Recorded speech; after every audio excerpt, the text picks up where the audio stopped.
मंगलम भगवान विष्णु मंगलम गरुड़ध्वज मंगलम पुंडरीकाक्षाय मंगलाय तनोहरि।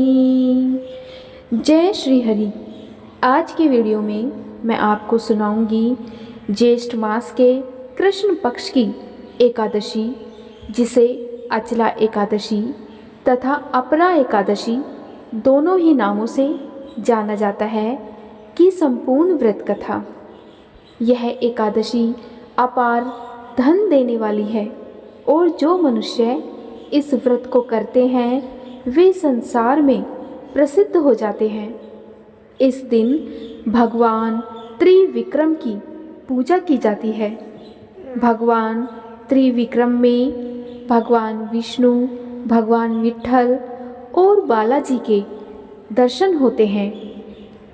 एक समय युधिष्ठिर ने भगवान श्री कृष्ण से कहा, हे भगवान, आपने वैशाख मास के शुक्ल पक्ष की एकादशी अर्थात मोहिनी एकादशी के बारे में विस्तार पूर्वक बतलाया। अब आप कृपा करके ज्येष्ठ कृष्ण एकादशी का क्या नाम है तथा उसकी कथा क्या है, इस व्रत की क्या विधि है, यह सब मुझसे विस्तार पूर्वक कहो। भगवान श्री कृष्ण कहने लगे, हे राजन, ज्येष्ठ मास के कृष्ण पक्ष की एकादशी को अचला एकादशी तथा अपरा एकादशी दोनों ही नामों से जाना जाता है, क्योंकि यह एकादशी अपार धन देने वाली एकादशी है। इस दिन जो भी भगवान विष्णु के त्रिविक्रम रूप की पूजा करता है उसे भगवान का अपार आशीर्वाद प्राप्त होता है।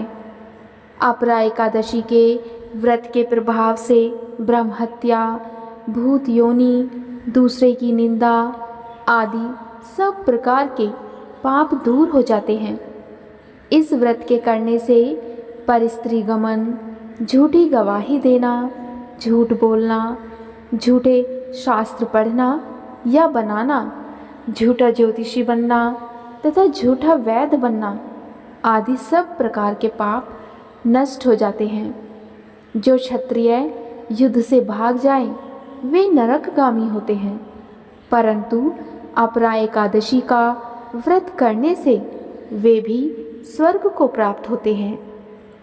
जो शिष्य गुरु से शिक्षा ग्रहण करते हैं और फिर उनकी निंदा करते हैं वे अवश्य नरक में पड़ते हैं, मगर अपरा एकादशी का व्रत करने से वे भी इस पाप से मुक्त हो जाते हैं। जो फल तीनों पुष्कर में कार्तिक पूर्णिमा को स्नान करने से या गंगा तट पर पितरों को पिंडदान करने से प्राप्त होता है, वही अपरा एकादशी का व्रत करने से प्राप्त होता है। मकर के सूर्य में प्रयागराज के स्नान से, शिवरात्रि का व्रत करने से, सिंह राशि के बृहस्पति में गोमती नदी के स्नान से, कुंभ में केदारनाथ के दर्शन या बद्रीनाथ के दर्शन, सूर्य ग्रहण में कुरुक्षेत्र के स्नान से, स्वर्ण दान करने से अथवा अर्ध प्रसूता गोदान से जो फल प्राप्त होता है वही फल, हे राजन, अपरा एकादशी के इस व्रत से मिलता है। यह व्रत पाप रूपी वृक्ष को काटने के लिए एक कुल्हाड़ी के समान है। पाप रूपी ईंधन को जलाने के लिए अग्नि, पाप रूपी अंधकार को मिटाने के लिए सूर्य के समान, मृगों को मारने के लिए सिंह के समान है। अतः मनुष्यों को पापों से डरते हुए इस व्रत को अवश्य करना चाहिए।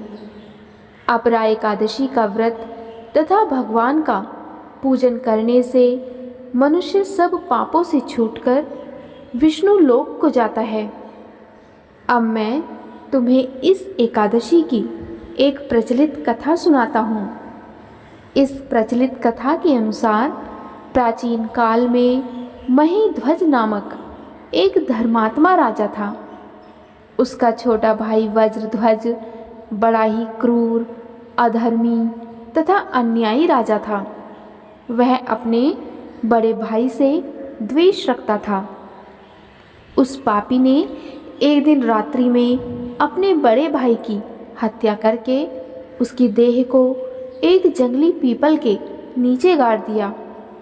इस अकाल मृत्यु से राजा प्रेतात्मा के रूप में उसी पीपल पर रहने लगा और अनेक प्रकार के उत्पात करने लगा। एक दिन अचानक धूम्य नामक ऋषि उधर से गुजरे। उन्होंने प्रेत को ज्ञान चक्षु से देखा और तपोबल से उसके अतीत को जान लिया। अपने तपोबल से प्रेत उत्पात का कारण समझा। ऋषि ने प्रसन्न होकर उस प्रेत को पीपल के पेड़ से उतारा तथा परलोक विद्या का उपदेश दिया। दयालु ऋषि ने राजा की प्रेत योनि से मुक्ति के लिए स्वयं ही अपरा एकादशी का व्रत किया और उसे अगति से छुड़ाने को उसका पुण्य प्रेत को अर्पित कर दिया। इस पुण्य के प्रभाव से राजा की प्रेत योनि से मुक्ति हो गई। वह ऋषि को सप्रेम धन्यवाद देता हुआ दिव्य देह धारण कर पुष्पक विमान में बैठकर स्वर्ग को चला गया। हे राजन, यह अपरा एकादशी की कथा मैंने लोकहित के लिए कही है। इसे पढ़ने अथवा सुनने से मनुष्य सब प्रकार के पापों से छूट जाता है। प्रेम से बोलिए विष्णु भगवान की जय, माता लक्ष्मी की जय। इस दिन व्रत रखने के साथ साथ भगवान विष्णु की और माता लक्ष्मी की पूजा करना आवश्यक है। इसके साथ ही अपरा एकादशी की व्रत कथा सुनना और पढ़ना जरूर चाहिए। ऐसा करने से भगवान विष्णु और महालक्ष्मी की कृपा बनी रहती है। अपरा एकादशी का व्रत सभी मनोकामनाओं को पूर्ण करने वाला बताया गया है और इस व्रत की कथा सुनने से सुख समृद्धि की प्राप्ति होती है। धार्मिक मान्यताओं के अनुसार अपरा एकादशी का व्रत रखने से हर प्रकार के भय दूर होते हैं और जन्म मरण के बंधन से मुक्ति मिल जाती है। अपरा एकादशी के व्रत सभी कार्यों में विजय दिलाता है और इस तिथि का व्रत करने और कथा सुनने से 100 यज्ञों के बराबर पुण्य फल की प्राप्ति होती है।